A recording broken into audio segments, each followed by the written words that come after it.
This is NDTV, and you're watching NDTV 24/7.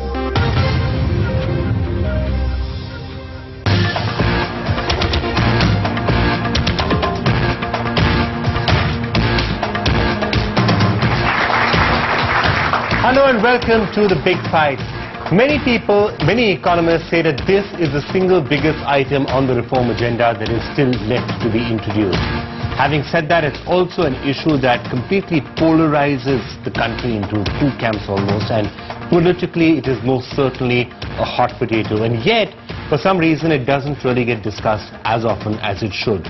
We're talking about labor law reforms. We're talking about changes in the way labor laws are practiced in this country, and of course the entire question of labor management relations. Now, we don't have as many strikes as we once used to. We don't hear about as many cases of violence as we once used to.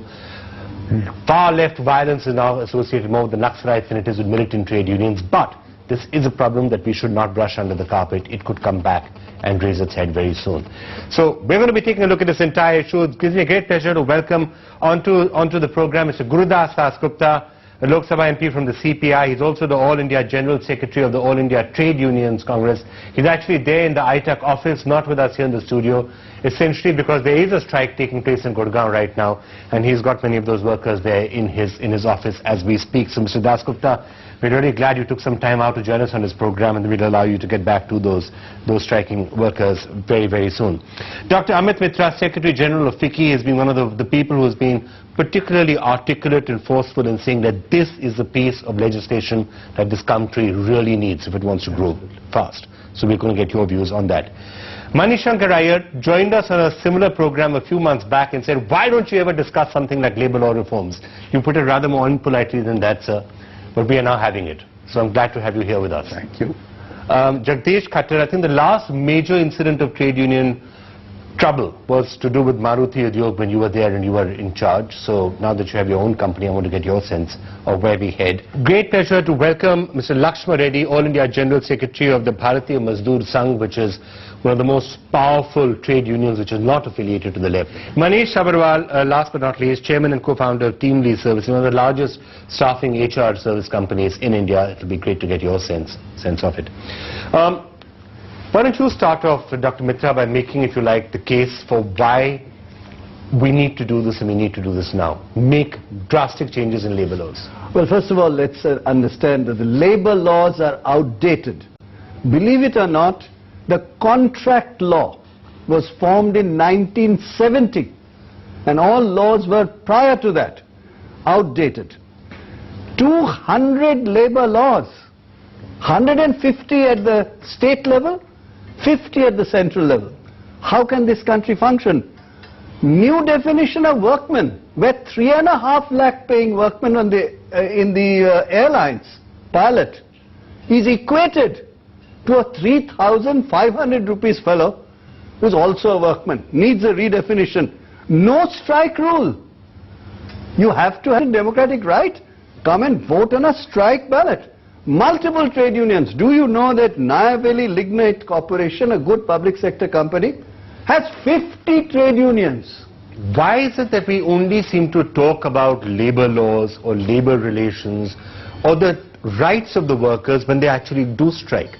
Every time the pilots go on strike, everyone gets very exercised. When workers are on strike or they are shutting down factories, everyone gets very exercised. Are their rights looked after the rest of the time? I think the rights of workers to strike in an organized, disciplined ballot manner in a democracy cannot be avoided. It should be there. But the question is, you can't have wildcat strikes. Okay. You can't disengage the public from its own activity. You can't shut down factories, because at the end of the day, labor gains, employment gains, if there is economic growth of 9% a year, lot more people will employ. Let's not forget also, 9 million young people join the labor force every year. Okay. Where would they get the jobs from? Okay, Manish Sabharwal.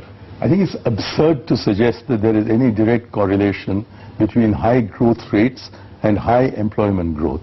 The experience of India shows that when we were only growing at 4% per annum in our GDP, our employment growth rate was about 2% per annum. Now that we've doubled our GDP growth rates to about 8% per annum, our employment growth rates have been halved to 1% per annum. And when we talk about labor laws and the plethora of them, there may be some grounds for some amount of rationalization, but on a strict understanding that the purpose of labor laws is to protect labor.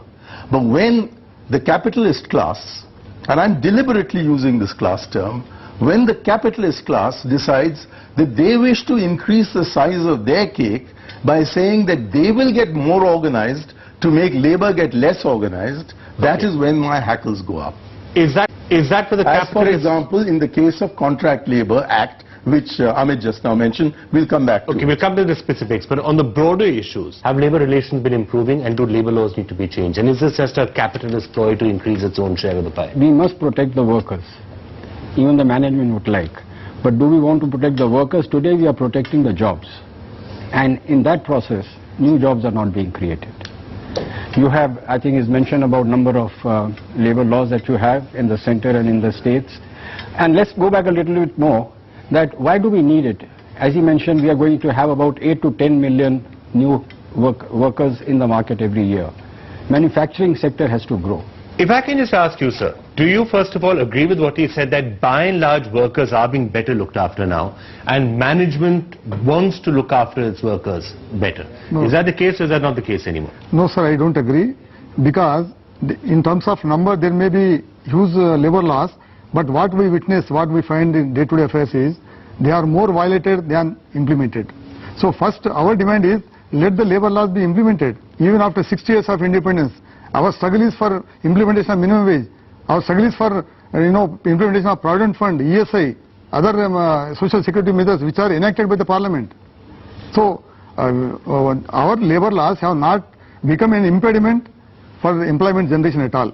Okay, Manish, do you agree with what he said, that the labour laws are preventing people from getting jobs? Absolutely. There are three myths around labour laws. One is that corporate India will benefit. I mean, the transmission losses between how the law is written, interpreted, practiced and enforced means you've got a low-level equilibrium. The biggest beneficiary of labour law reform will be labour market outsiders, less skilled, less educated, people from small towns and women.